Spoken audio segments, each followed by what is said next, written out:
Hello friends, welcome back to my cooking city in my new video. স্বাগত জানাচ্ছি আপনাদেরকে আমার ছোট্ট পরিবারের সঙ্গে, ছোট্ট ফ্যামিলিতে। তো আপনারা সবাই কেমন আছেন? আশা করি ভালো আছেন। আজকেও আমি একটা নতুন রেসিপি নিয়ে চলে এসেছি। তো দেখুন আজকে রেসিপিটা আমি কি তৈরি করছি। আজকে আমি তৈরি করব ছোট্ট বান, মানে মিনি বান। তো বন্ধুরা, কথা না বাড়িয়ে রেসিপিটি শুরু করা যাক। তো এই প্রথমে আমি নিয়ে নিয়েছি 1 কাপ ময়দা। এখানে আপনি আটারও ব্যবহার করতে পারেন। আর দিয়ে দিচ্ছি 1 চামচ ইস্ট, আর সামান্য পরিমাণে একটু দিয়ে দিলাম বেকিং সোডা, আর দিয়ে দিচ্ছি 2 চামচ চিনি। দিয়ে ভালো করে মিক্স করে নিচ্ছি। এবার আমার ভালো করে মিক্স করা হয়ে গেছে। এবার আমি একটা ডিম ফাটিয়ে দিয়ে দিলাম।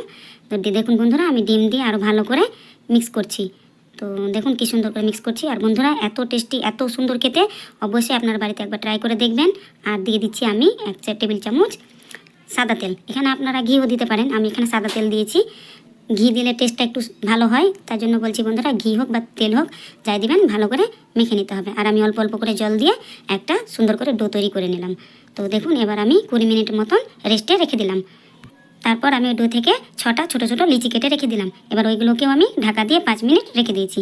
তো দেখুন বন্ধুরা, কি সুন্দর ফুলে উঠেছে। এদিকে আমি প্যানে তেল গরম হতে দিয়েছি। তেলটা খুব গরম করার প্রয়োজন নেই, হালকা গরমে ছেড়ে দিবেন। ছেড়ে দিয়ে দেখবেন কি সুন্দর আরও মোটা মোটা হয়ে ডোগুলো ফুলে যাচ্ছে। দেখুন বন্ধুরা, কি সুন্দর ফুলে উঠেছে। আপনারা অবশ্যই বাড়িতে ট্রাই করে দেখবেন। আর কে কোথায় থেকে দেখছেন অবশ্যই আমাকে কমেন্টের মাধ্যমে জানাবেন। আমার কোনো রেসিপি বা কোনো টিপসের প্রয়োজন থাকলে অবশ্যই জানাবেন, আমি আপনাদেরকে অ্যান্সার দেওয়ার চেষ্টা করব। আর দেখুন বন্ধুরা, বানগুলো কি সুন্দর গোল গোল করে একদম আমি রেডি করেছিলাম। তো ফুলে দেখুন লাল লাল হয়ে গেছে। আমি এবার সবগুলোকে তুলে নেব। তো এই তো আমি সব তুলে নিয়েছি। দেখুন কি সফট হয়েছে, কি সুন্দর খেতে হয়েছে। দারুণ টেস্ট, দারুণ টেস্ট। আপনারা একবার বাড়িতে অবশ্যই ট্রাই করে দেখবেন। বাচ্চাদেরকে টিফিনে বলুন, বিকেলে স্ন্যাক্স হিসেবে বলুন, বা সকালে ব্রেকফাস্টের সঙ্গে বলুন, আপনারা যার সঙ্গে ইচ্ছা সেটার সঙ্গে খেতে পারেন। খুব টেস্টি, খুব। আর বন্ধুরা, চ্যানেলে নতুন হয়ে থাকলে ফলো কিংবা সাবস্ক্রাইব করে দিবেন, আর লাইক দিয়ে পাশে থাকবেন। অবশ্যই আমার ভিডিও যদি আপনাদেরকে ভালো লেগে থাকে তাহলে আপনার ফ্রেন্ডস বা রিলেটিভের কাছে শেয়ার করার অনুরোধ রইল। আর আপনারা এই রেসিপিটাকে যেভাবে ইচ্ছে সেভাবে আপনারা সার্ভ করতে পারেন। এই তো এভাবে আমি কেটে দিচ্ছি। আপনি এটাকে বার্গার হিসাবে ইউজ করতে পারেন, কিংবা সস দিয়ে খেতে পারেন, কিংবা আপনারা যদি মনে করেন এটাতে কোনো সবজি দিয়ে খাবো সেটাও হবে।